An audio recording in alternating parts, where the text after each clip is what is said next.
Hi friends, வாங்க வணக்கம். எல்லோரும் எப்படிப்பா இருக்கீங்க? நல்லா இருக்கீங்களா? சாப்பிட்டீங்களா? இன்றைக்கி நம்ம என்ன ரெசிபி பார்க்க போகிறோம் தெரியுங்களா? ஒரு சிம்பிளான சாதாரணமாக ரொம்ப சுலபமாக செய்யக்கூடிய ஒரு முட்டை வறுவல் ஒன்று எப்படி செய்யுதுன்னு பார்க்கலாம் வாங்க. முட்டைன்னு வறுவல்னாலே ஃபஸ்ட்டு இந்த ஐட்டத்தில் தான் நம்ம செஞ்சு பழகியிருக்கோம். மீதி ஐட்டம்லாம் அதுக்கப்புறம் தான். நாங்கள் கிராமத்தில் வந்து பார்த்திங்கன்னா எங்களுக்கு முட்டை இந்த மாதிரி மட்டும்தான் வறுக்க தெரியும். ஆனால் வெளியில் போனதுக்கப்புறம் தான் முட்டை ஆம்லேட் போடலாம், ஆஃப் ஆயில் போடலாம், கலக்கி போடலாம் அப்படின்லாம் நிறைய இதெல்லாம் வந்து வெளியில் போனதுக்கப்புறம் தான் தெரியுது. நம்ம உள்ளூரில் இருக்கிற வரலையும் எது ஒன்றுமே நமக்கு தெரிய மாட்டேன்து இல்லைங்களா?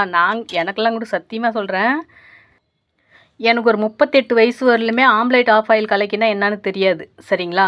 ஆம்லேட்டு கூட அதுக்கப்புறம் கூட ஒரு 2 நாள் கழிச்சு தெரிஞ்சுக்கிட்டேன். 38, 35, 36லேருந்து ஆம்லேட்னா எப்படின்னு தெரிஞ்சுக்கிட்டேன். அதுக்கப்புறம் பார்த்திங்கன்னா எனக்கு ஆம்லேட்டு ஆஃப் ஆயில் கலக்கி எப்படிலாம் எங்கள் கிராமத்தில் இருக்கவங்க யாருக்குமே தெரியாது. ஒரு சில பேருக்கு தெரிஞ்சிருக்குமே என்னமோ வெளியில் சாப்பிட்டவங்களுக்கு. நாங்களாம் போய் வெளியில் சாப்பிட்டதில்ல. எங்களுக்குலாம் வந்து ஆம்லேட் ஆஃப் ஆயில் கலக்கி அப்படின்னா என்னன்னே தெரியாது. இந்த ஒரே வறுவல் மட்டும்தான் எங்களுக்கு தெரியும். வீட்டில் முட்டைன்னு வாங்கினாலே கறி சாப்பிடாதவங்களா இருந்தாலும் சரி, இல்லை என்றைக்காவது ரசம் வைக்கிற மாதிரி இருந்தாலும் சரி, ரசம் வச்சு முட்டையை பொரித்து விட்ருவோம். அவ்வளோதான்ப்பா. அதுக்கு தேவையான எண்ணெய் கொஞ்சமாக ஊற்றிக்கிட்டோம்ப்பா. நாங்கள் வந்து கிராமத்தில் இப்படிலாம் இருந்தோம், இப்படி தான் எங்களுக்கு தெரியும் அப்படிங்கிற ஒரு விளக்கத்தை தான் நான் சொல்கிறேன். போர் அடிக்குதுன்னா நீங்கள் பார்க்க வேண்டாம்.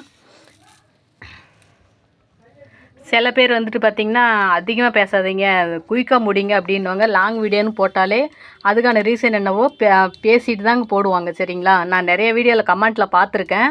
ஓகேப்பா, நம்ம வந்து எண்ணெய் நல்லா காஞ்சிச்சு. கடுகு போட்டுக்கலாம்.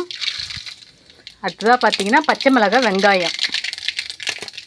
ஃபஸ்ட்டு வந்து பச்சை மிளகாய் போட்டுக்கலாம். ஏன்னா எண்ணெயில் நல்லா பொரிஞ்சுதுன்னா டேஸ்ட் நல்லாயிருக்கும்.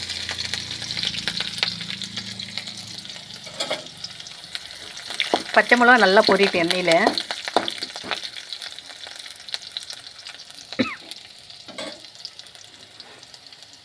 லைட்டாக இன்னும் கொஞ்சம் போது எண்ணெய் ஊற்றிக்கலாம். ஏன்னா வெங்காயம் நல்லா வணங்கணும் இல்லையா?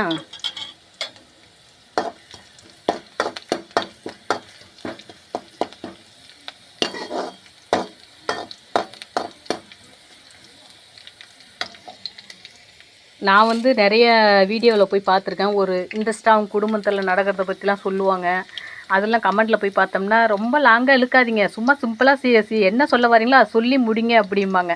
அப்படிலாம் இல்லைங்க. ஒரு விஷயத்த பேசினா அந்த விஷயத்த வந்து இதுக்காக தான் பேசுகிறேங்கிறது கொஞ்சம் லாங்கில் போகும் தான். ஏன்னா விருப்பம் இருக்கிறவங்க பார்க்கலாம், விருப்பம் இல்லாதவங்க தள்ளி விட்டு போயிடலாம் இல்லையா? அதுக்காக போயிட்டு அவங்க மனசை நோக்க வைக்கக்கூடாது. நான் ஒரு 4-5 வீடியோவில் பார்த்துருக்கேன் அது மாதிரி. பாவம் இல்லை, அவங்களோட மனசு கஷ்டப்படல அந்த கமெண்ட்டை பார்க்கும்போது. நான் போய் திரும்ப ரிப்ளை கொடுத்துட்டு தான் வந்தேன். வெங்காயம் போட்டேன்ப்பா.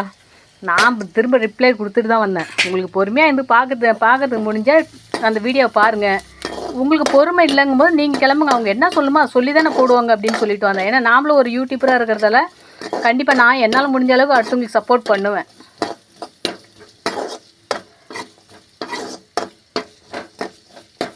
வெங்காயம் வந்து நல்லா வணக்கிக்கலாம்ப்பா. கருவேப்பிலை வேண்டாங்க. கருவேப்பிலை போட்டோம்னா அந்த கருவேப்பிலை வாசனை முட்டை வாசனைக்கு எடுத்துரும். அதனால் கருவேப்பிலை வேண்டாம். எதுக்குமே வந்துட்டு நான்வெஜ்ஜுக்கு பார்த்திங்கன்னா கருவேப்பிலை சேர்க்கவே கூடாது எப்பயுமே.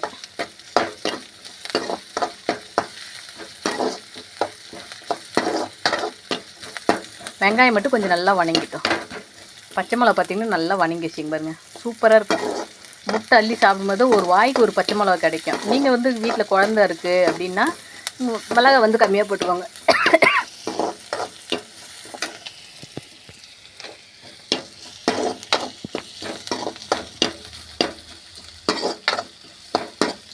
எப்படியோ என்னோடய வீடியோவும் அப்படி இப்படிமா ஒரு உளறல் அப்படி இப்படிலாம் இருக்குதான்ப்பா செய்யும்.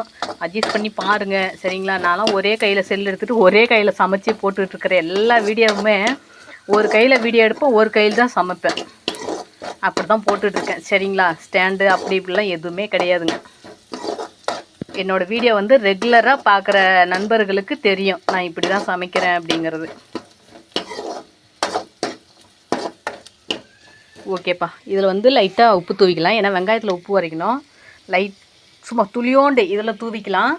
அடுத்ததாக பார்த்திங்கன்னா உப்பில் முட்டை வந்து நான் 3 முட்டை உடச்சி ஊற்றி வச்சுருக்கிறேன். அதில் பார்த்திங்கன்னா கொஞ்சமாக லைட்டாக உப்பு தூவிக்கலாம். அதுலேயும் உப்பு போட்டிருக்கோம் இல்லைங்களா?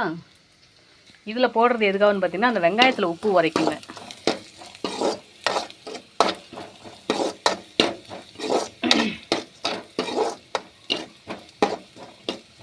வெங்காயம் மட்டும் நல்லா வணங்கட்டும்.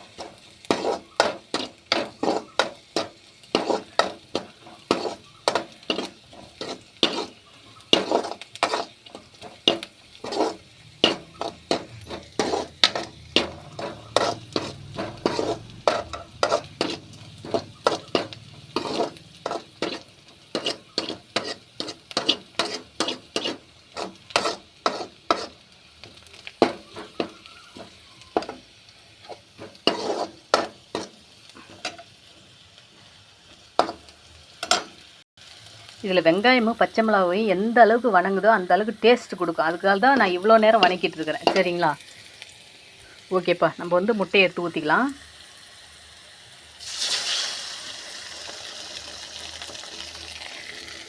இப்போ வந்து அடுப்பு சிம்மில் வச்சுக்கலாம்ப்பா.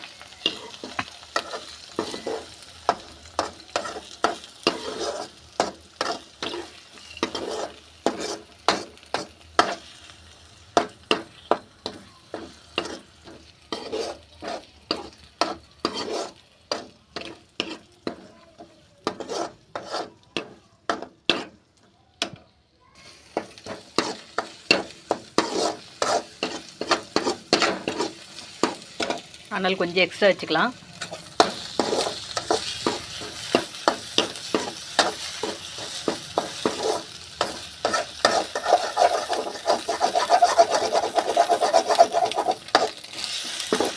எனக்குலாம் ஒரு 35 வயசு வரல இந்த டேஸ்ட்டு தவிர முட்டையில் வேறு எந்த டேஸ்ட்டும் சாப்பிட்டதில்ல. வெவிச்சு சாப்பிட்ருக்கோம், வேக வச்சு சாப்பிட்றோம் இல்லையா, வேக வச்சு சாப்பிட்ருக்குறோம். அடுத்ததாக பார்த்திங்கன்னா இந்த மாதிரி இந்த டேஸ்ட்டு தவிர 35 வயசு வரலையுமே வேறு எதுவுமே சாப்பிட்டது கிடையாது.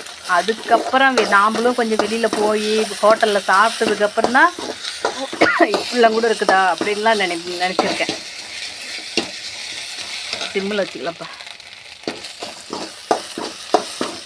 நார்மலாக பார்த்திங்கன்னா எல்லாருக்குமே இது செய்ய தெரியும். இருந்தாலும் பார்த்திங்கன்னா ஒரு சிலருக்கு வந்து என்கிட்டயே 2 பேர் கேட்டிருக்காங்க, எப்படிக்கா நீ செஞ்சுன்னுட்டு நல்லா மனமாக இருக்குது அப்படின்னு ஈரோட்டில் கேட்பாங்க. என் கூட வேலை செய்கிறவங்க வேலைக்கு போனாக்கா சாப்பாடு எடுத்துகிட்டு போவேன் இல்லையா, அப்போ வந்து பார்த்திங்கன்னா சூப்பர் மார்க்கெட்லாம் நான் வேலைக்கு போயிருக்கேன். அங்கே இருக்கிற பிள்ளைங்களாம் கேட்பாங்க, சூப்பராக இருக்குதுக்கா, எப்படிக்கா நீ மட்டும் இவ்வளோ வாசனையாக செய்கிற அப்படின்னா. ஒன்றும் கிடையாதுங்க, இந்த வெங்காயமும் பச்சை மிளகாய் நல்லா வணங்கணும். அதுக்கப்புறம் பார்த்திங்கன்னா அந்த முட்டை உடச்சி ஊற்றுனதுக்கப்புறம் உடச்சி ஊற்றாததுக்கு முன்னாடியே பார்த்திங்கன்னா வெங்காயத்துலேயும் துளியோண்டு உப்பு போடணும்.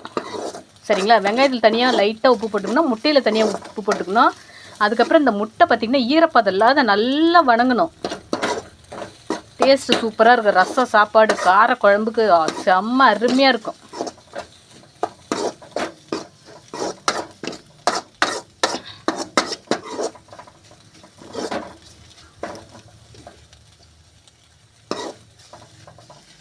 ஆனால் கொஞ்சம் எக்ஸ்ட்ரா வச்சுக்கலாம். நார்மலில் வச்சுட்டேன், ஏன்னா இறக்க போகிற நேரம் நல்லா கிளறி விட்டு இறக்க வேண்டியதான்.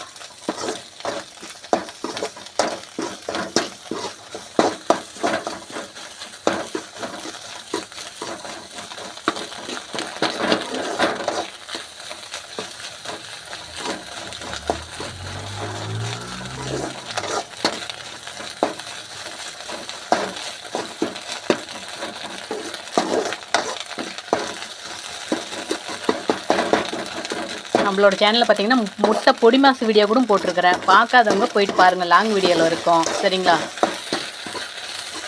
இப்போ இந்த முட்டையை வந்து அப்படியே இறக்கிட்டு நீங்கள் சாப்பாடு வடிச்சிருந்தீங்க அப்படின்னா, இல்லை வடிக்க போகிறீங்க அப்படின்னாலுமோ, சாப்பாடு வடித்தோடனே சுடு சாப்பாட்டில் இந்த முட்டையை போட்டு சாப்பிட்டா செம்ம டேஸ்ட் இருக்கும்.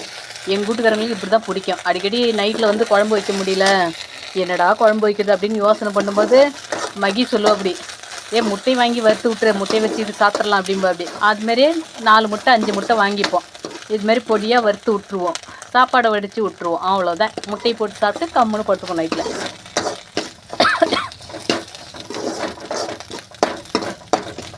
செம்ம டேஸ்ட்டாக இருக்கும்.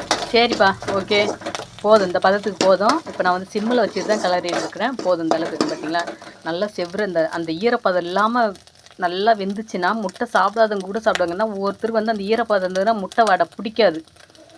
சரிங்களா? ஓகேப்பா, சூப்பரான முட்டை ரெசிபி ரெடி. அடுத்ததாக நம்ம வந்து புதினா மல்லி சட்னி ஒரு வீடியோ எடுக்கணும். அந்த வீடியோவும் விரைவில் வரும், கண்டிப்பாக பாருங்கள். ஓகே சாமி, பாய்.